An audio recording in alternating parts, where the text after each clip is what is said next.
Bonjour à tous. Donc aujourd'hui, je suis venue vous parler des super aliments parce qu'ils sont vraiment nombreux ces derniers temps, ces articles à nous vanter les mérites de tel ou tel super aliment. Du coup, je voulais vous aider un petit peu à y voir plus clair et à voir si vraiment ces super aliments sont le saint graal de notre santé. Donc il faut déjà savoir que le terme super aliment, c'est pas une définition légale ni une définition officielle. Il n'y a pas de définition légale ou officielle. Du coup, ça permet de qualifier un peu de nombreux aliments aux vertus et aux caractéristiques très variables et diverses du coup super aliments. Donc c'est un petit peu un fourre-tout à l'heure actuelle, voilà, qui englobe beaucoup de choses. Mais d'une manière générale, il s'agit d'aliments qui sont particulièrement riches en nutriments essentiels, vitamines, antioxydants, oméga 3, minéraux tels que le phosphore ou le magnésium. Pour certains d'entre eux, des études mettent en avant les effets directs sur notre santé ou sur certaines maladies. C'est notamment le cas par exemple pour l'aloe vera, pour la caille ou pour le champignon reishi. Alors, est-ce une bonne raison de se jeter dessus si vraiment ils peuvent voilà, guérir nos maladies, nous aider? Pas si sûr. D'abord, même si ça semble logique, faut bien garder en tête qu'ils ne peuvent pas se substituer à un régime alimentaire varié et équilibré. Vous pouvez vous jeter sur 1 kilo de super aliments à la fin de la semaine. Une alimentation équilibrée, c'est vraiment divers. Les besoins de notre corps sont vraiment très divers. Donc il y a des choses dont on a particulièrement besoin, qui ont des effets particulièrement bénéfiques, mais ça ne veut pas dire qu'il faut laisser de côté non plus les autres nutriments. Donc les super aliments, il faut savoir quand même que leurs effets sont à court terme et que ils s'arrêtent si on arrête de consommer l'aliment. Notamment au niveau des vitamines, des minéraux, c'est vrai que notre corps ne stocke pas et du coup on a besoin de réalimenter en permanence voilà, les stocks pour avoir des effets. Ensuite, comme on a pu déjà un petit peu l'évoquer, leur intérêt est vraiment variable. Ça va aller d'un super aliment qui va être nommé comme ça simplement parce qu'il est riche en antioxydants, ce qu'on va pouvoir trouver voilà, un petit peu partout. Et les antioxydants vont être aussi différents les uns des autres. Donc il y a ça à voir aussi, par exemple.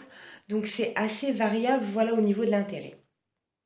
Ensuite, il faut savoir que même pour ceux dont les effets bénéfiques ont été mesurés, ont été prouvés par des études, donc des études ont été réalisées mettant en avant des effets sur telle ou telle maladie, il faut prendre en compte la méthodologie. Parce que bien souvent, ça porte soit sur des quantités vraiment importantes et une durée de traitement aussi, vraiment sur la durée, ça va être une prise vraiment quotidienne sur une certaine période de temps.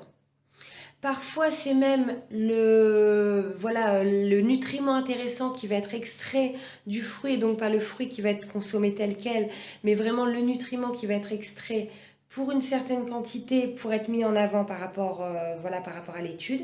Donc, c'est des choses qui voilà, sont difficilement applicables au quotidien et applicables voilà, à un régime alimentaire dans le quotidien. Et en plus, c'est vrai que souvent ces études, comme on se concentre sur l'aliment, on ne prend pas non plus en compte les interactions qu'il peut y avoir avec d'autres aliments du quotidien. On sait notamment, voilà, en fonction de ce que vous allez manger à côté ou en même temps. Souvent, voilà, on ne mange pas l'aliment seul, on le mange dans un plat ou cuisiné. Et du coup, on va y mettre de l'assaisonnement, d'autres choses. Et c'est vrai que du coup, ils ne vont pas être assimilés par l'organisme de la même façon. Et ensuite, parfois, les études, elles sont tout simplement pas faites sur des humains, tout simplement. On a des études qui sont faites, par exemple, sur les souris ou qui peuvent être faites sur des cellules de culture. Donc, du coup, c'est quand même, voilà, même si les études prouvent un effet, c'est pas dit qu'au quotidien, en allant les consommer en situation réelle, on va obtenir les mêmes effets. Donc, c'est pour ça qu'il faut quand même rester prudent par rapport à ça. Ensuite, du coup, il y a quand même l'effet marketing, notamment à l'heure actuelle, où il y a un peu cette prise de conscience, un petit peu de plus en plus de monde au niveau du fait qu'il faut bien s'alimenter pour être en bonne santé.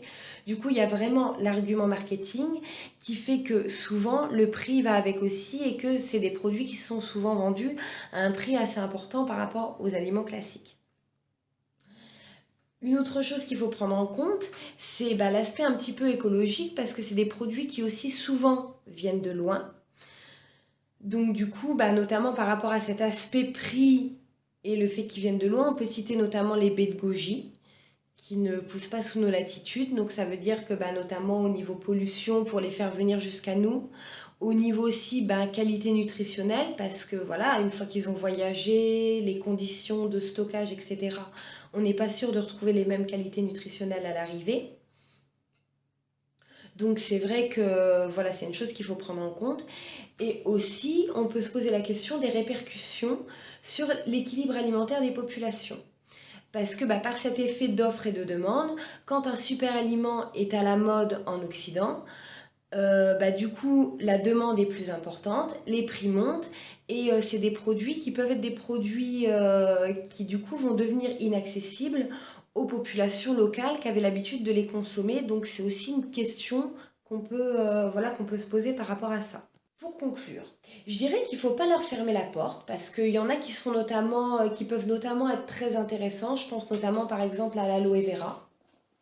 Mais voilà, il faut le faire intelligemment et le faire avec, voilà, en y réfléchissant bien, c'est-à-dire en arbitrant, en mesurant bah, le besoin d'abord pour vous des effets de ce super aliment. Est-ce que, par exemple, si vous avez une affection particulière et qu'il y a des témoignages qui vont dans ce sens, oui, bien sûr, vous auriez tout à fait, enfin, ce serait dommage de vous priver d'au moins essayer et de voir quels effets ça peut avoir sur vous et si ça peut vous apporter un soulagement. Bien sûr, dans le cas d'une affection, je vous conseille bah, de voir avec votre médecin, de demander quand même un avis médical et de ne pas arrêter vos traitements pour autant. Vos traitements pour autant, voilà. Mais si ça peut vous apporter une amélioration, vous auriez vraiment tort de vous en priver. Ensuite, bah, il faut voir, voilà, au niveau des vertus, s'il y a un vrai besoin pour vous. Par rapport au prix, voilà, c'est un équilibre par rapport au prix, par rapport bah, à l'empreinte carbone. Privilégier peut-être les super aliments qui vont être proches de chez nous.